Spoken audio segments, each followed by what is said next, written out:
Hey, what's up guys? Welcome back to the Mr. Fix-It channel. Today I got a Polaris Magnum 425 in the shop. We're going to do the rear chain and sprockets. Now this is going to apply to a lot of these old Polarises of this body style, your 400Ls, your Explorers, so on and so forth. So let's get into this. Stay tuned. I was sitting out there in the shed one evening, not doing too much of nothing, just kind of staring at the wall. Alright, so as you can see, the chain is completely slacked and the adjuster is all the way out. Can't get the chain no tighter. So the chain is stretched and the sprockets are worn. Now in order to get this chain off of here, we got to pop off the rear tire. We got to take the fenders loose on the floorboard here. The center chain cover has got to come off. Center chain's got to come off. The brake caliper, the brake rotor, and also the transmission shaft bushing that goes on the frame right there to get into that sprocket there. And once we get the rear tire off, we got the sprocket guard that's got to come off, and then the sprocket gets unbolted and it'll come off this way. So let's get into all this. So doing the process on this machine is also the same thing on this machine. It's the same thing on this machine. It's also the same thing on this machine. Now the bolts in these fenders go into the floorboard. If these are the original bolts and you've never had these apart before, chances are they're going to be seized and you're going to have to grind them off. But if you want to get yourself a Phillips head attachment on your ratchet, because a screwdriver isn't really going to do you much good, and you're going to try to loosen these bolts the best you can.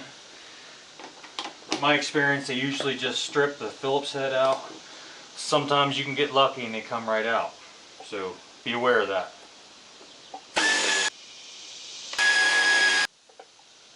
There's this little washer plate on the back. Get that fender loose. Same thing on the back here.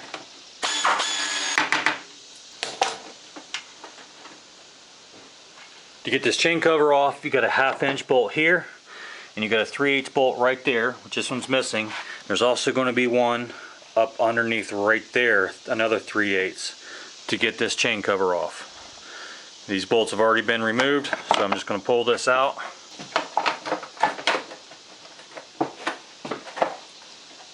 Push down on the rear brake, and you can wiggle this thing out.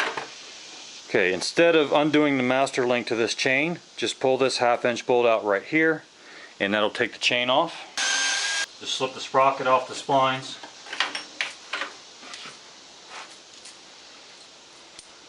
Alright, now to get this rear brake caliper off, we have to first release the brake pedal. So there's a cotter pin right here. So we got to take this pin out, and then we can slip the brake lever through the arm on the caliper there.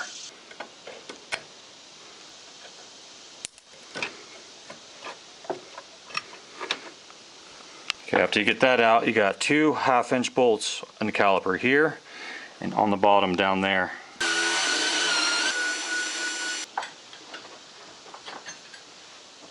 Alright, so there is a C-clip on this shaft that you have to remove. Get yourself a good pick, and you got to pick this thing out of the groove, and just be careful because it can go flying across the room, and you have to have this in here.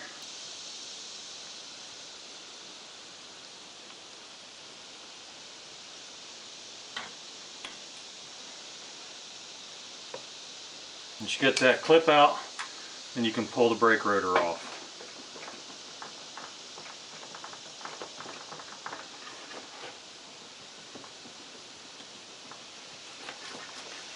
This brake rotor can go on both ways, but it only is supposed to go on one way, so it's got like a step in it on the back side. Make sure that goes in.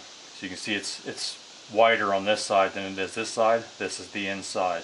Alright, now we got the transmission shaft support bearing. It's actually a bushing, but we got, these are carriage bolts, so the frame actually have a square cutout that holds the end of the carriage bolt on the other side. So we just got to pull these nuts out, and sometimes you got to hold your finger back here and push in on the bolt so it'll stay engaged in the frame to get these loose. So if you don't know what I mean by carriage bolt, get that in focus. The carriage bolt has a square just under the head, and that hooks into a square on the frame. So you just got to put your finger behind there and push out, push it against the frame so it'll hold still so you can get the nut off. Okay, so there's going to be shims more than likely underneath this part, and you want to make sure that you put these back in the same place. This one only has one, now there's two. This one has two shims. You want to make sure you put them back in the same place they came out of when you put this back on. Now another thing is this bushing has a cutout. It will go on either way, but you can put it on wrong. This little cutout is here to clear the swing arm bolt. So when you put this back on, make sure that that clears the swing arm bolt. That's the only thing you got to know about that. Inspect this thing. There's a grease zerk right there.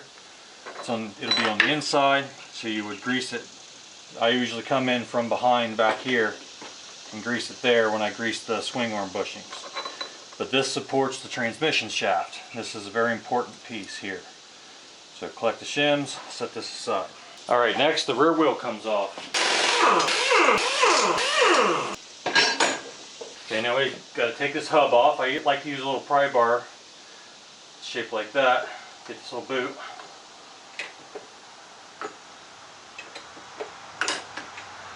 Pull out the cotter pin. And then remove this nut. This is 1 1/8 inches.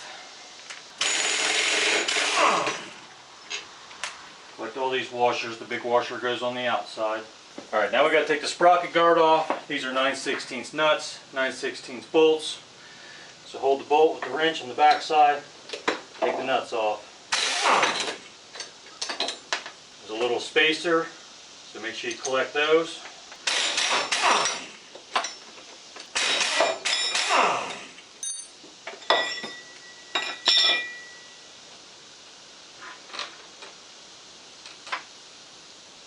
Now again, the hub has studs in it, so you don't have to hold anything with a wrench. Just bust these nuts.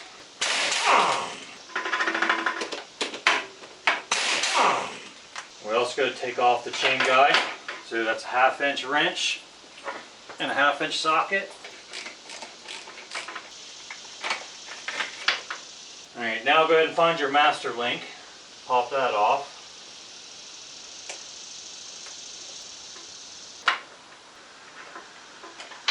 Gonna knock this off. Yeah, so if you look close, you can see there's a tooth, broken, broken, broken, broken, broken, tooth, broken, tooth, broken, tooth, broken. Sprocket is done. Alright, grab your new sprocket, make sure it's correct, and there's an important step when installing this sprocket. If you see this cutout right here, and this cutout right here, there's a hole in the sprocket hub down there, and you want to align one of these two up with that hole. So the hole is right here in the hub. When you put your sprocket on, you want to make sure that that notch lines up with that hole. Of course, aftermarket,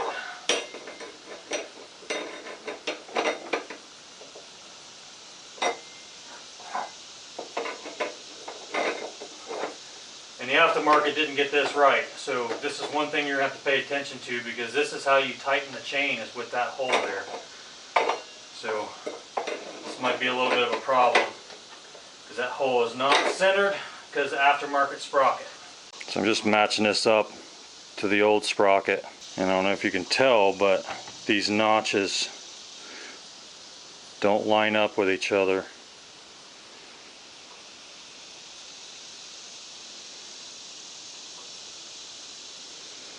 They're off just a little bit. So what I'm going to have to do is I'm going to have to take a grinder and grind these notches out so that I can get a tool through that hub so I can adjust the chain.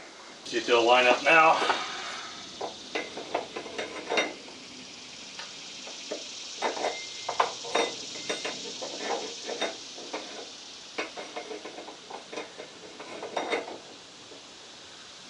Yeah, I think that'll work. See, you got to be careful buying aftermarket stuff, because you run into things like this.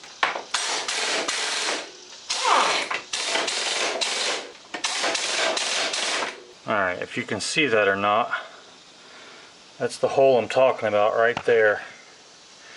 it goes through. If you look on the back side of the hub, you can't see, oh yeah you can, right there, that hole, so you can run like a 1/4 inch extension through that hole, and that's how you adjust the slack on the chain. It'll help you rotate this. I'll show you how to tension the chain, everything, when we get this all back together. But that's important. You need to make sure that that hole lines up with the sprocket. Get the chain out of there. All right, get yourself a good pair of snap ring pliers. You're gonna pull the snap ring off.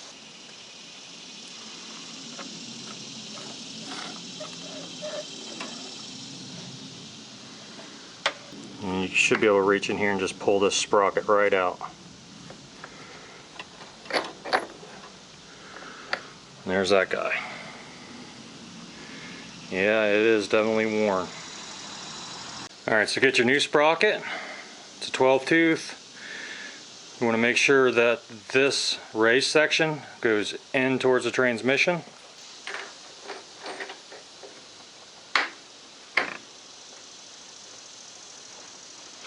Slip that in. Reinstall your snap ring.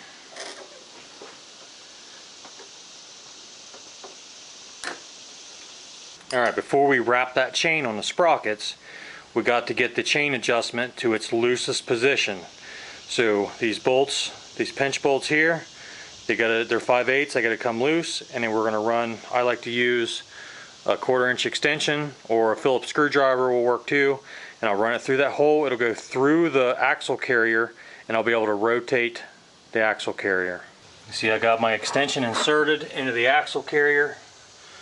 Sorry about the shadows, but you can see where it sticks out the other side right there.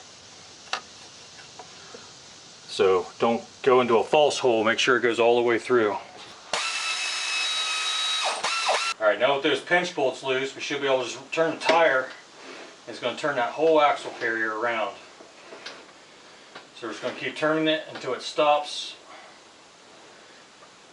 And that's the loosest setting right there. There's little notches that catch it so it can't go no farther. So once we got it in that position, we're going to wrap the chain. So as I turn the tire here, you can see how the axle carrier spins around. And it's going to make contact right there. That's your loosest setting. Alright, go ahead and wrap the new chain around the sprocket.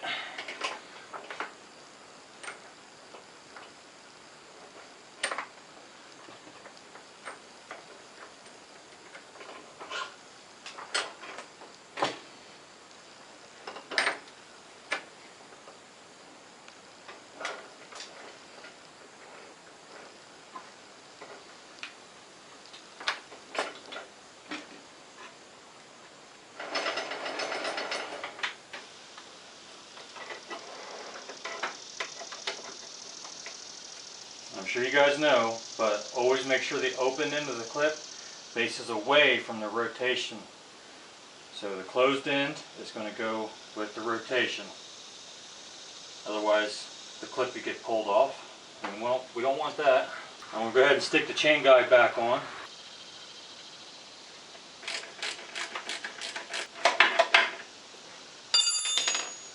Now we can slack the chain.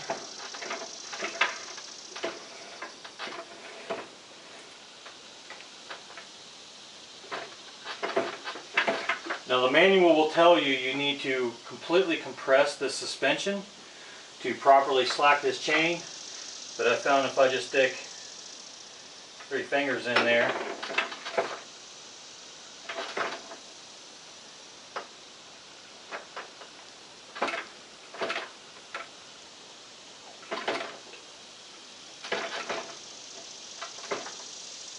about right there,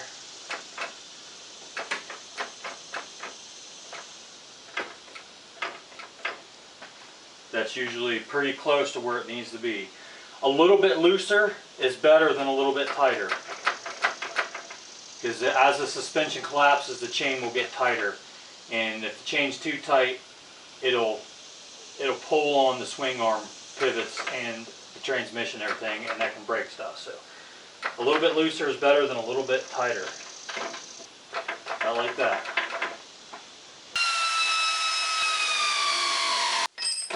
check again after you tighten those because it could have moved a little bit. So that looks pretty good. Go ahead and pull that back out. Now the chain's done. We can stick the sprocket guard back on. I'm going to stick all 3 bolts in.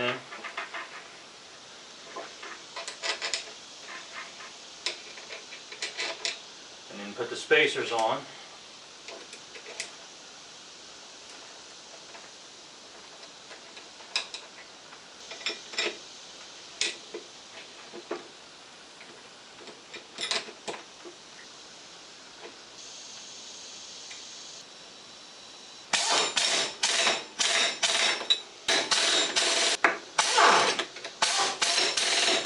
Now I can go ahead and stick the hub back on.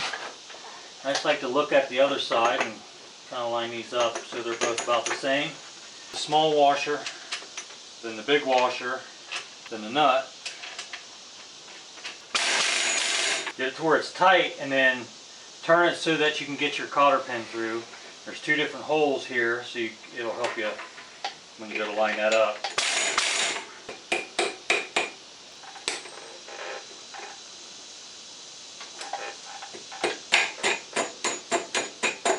Stick this back on. Just kind of get one side caught on the washer and kind of rock it on. I'm just going to leave that wheel off for the time being, and I'm going to come up here and put all this back together next. Alright, reinstall this bushing. Make sure this cutout goes towards the swing arm bolt. This bottom bolt, it's pretty hard to get your fingers in. So if you can get it started first.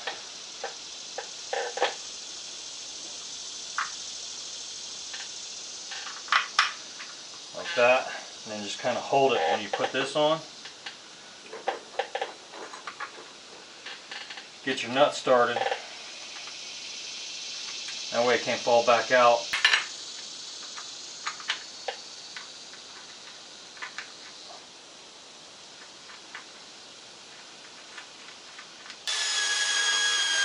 Alright, before you get both these bolts tight, slip your shims in where they came out of. I'm holding the bolt in with my middle finger, and I'm holding the bushing in, and I'm kind of pinching with these 2 fingers. That's holding the shims and the bolt at the same time while I tighten this.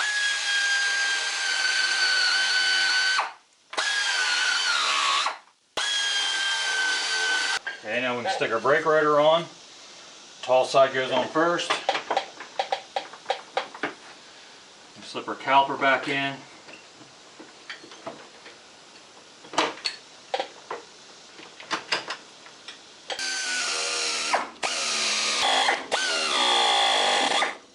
Sure you get those good and tight. We can put the washer back on that.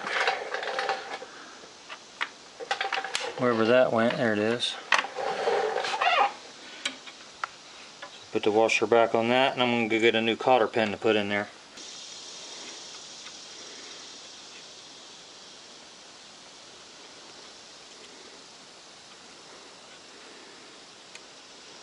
Alright, now we can reinstall the C-clip.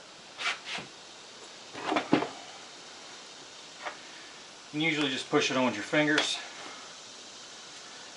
And then our sprocket, it's got a tall side that goes in like that. And then our bolt and washer, and I'm going to wrap a new chain on this. Alright, so I got my paint marker so I can mark. And then I'm going to wrap the chain. I'm going to turn this so that I get the ends of the chain around that front sprocket there.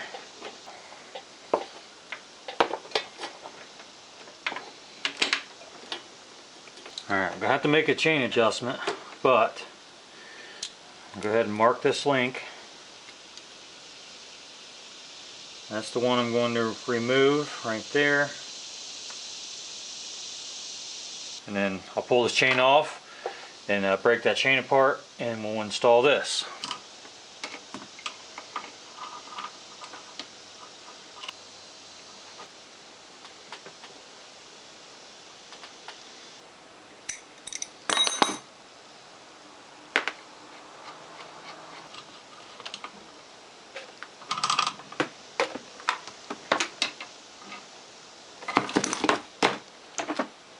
Alright, so like the rear axle carrier, this jack shaft has a couple pinch bolts, and I need to loosen these two pinch bolts, and this jack shaft housing will rotate like the rear axle housing does to adjust the center chain there.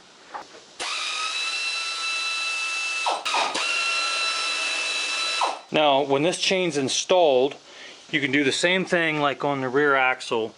You can run a 1/4 inch extension through one of these holes in a sprocket and into that hole on the jack shaft housing, and then you can turn the back tires and that will rotate that to adjust this chain. But since this chain is not installed, I'm going to use a crescent wrench. I'm going to put my crescent wrench on the jack shaft housing. If you look right there, in the center you see the grease the grease fitting, and right next to it there's that metal boss sticking out. Now I'm going to take my crescent wrench, I'm going to stick it on that, and I'm going to use the crescent wrench to rotate that housing.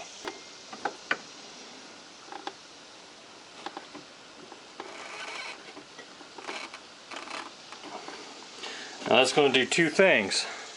It's going to tighten this front chain, but it's going to loosen this chain, or vice versa.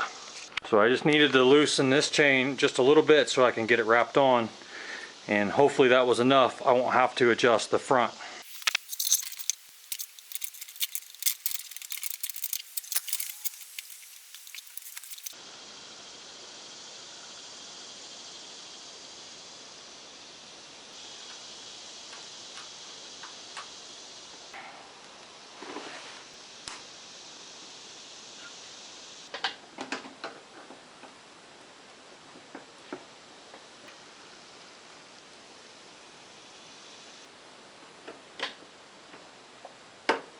Now that chain's a little tight, but it's a brand new chain and it's going to stretch. So I'm going to leave it tight because it will loosen itself up, and that'll save me from having to come back in here after the first ride or two and then readjusting that chain. So there's no movement between these sprockets. They're always the same distance apart, so we don't have to worry about, you know, the suspension collapsing and the chain getting too tight. So it's never going to get any tighter than that, so that's fine to leave that tight. Go ahead and stick the bolt back in on this side. Okay, that's pretty much done. Stick that chain cover back on there. Now there wasn't any bolts in this when I took it apart, so I'm not going to put any of the bolts back in. Just be sure that the bolts will go back in later.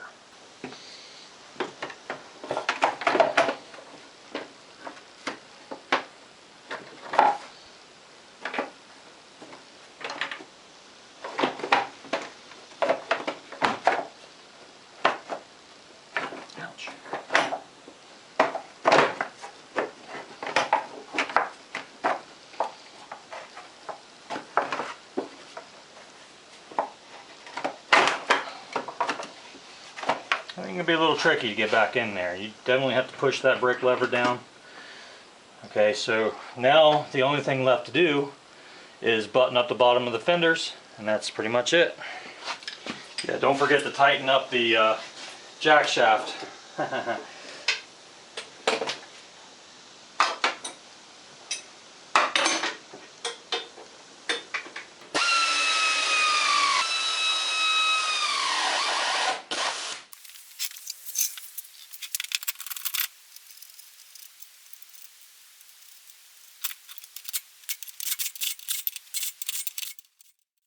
So like I said, this process is the same on multiple of these different Polaris machines of this same vintage. So if you guys like this video, please give me a thumbs up, consider subscribing, and don't be afraid to fix it. Thanks for watching.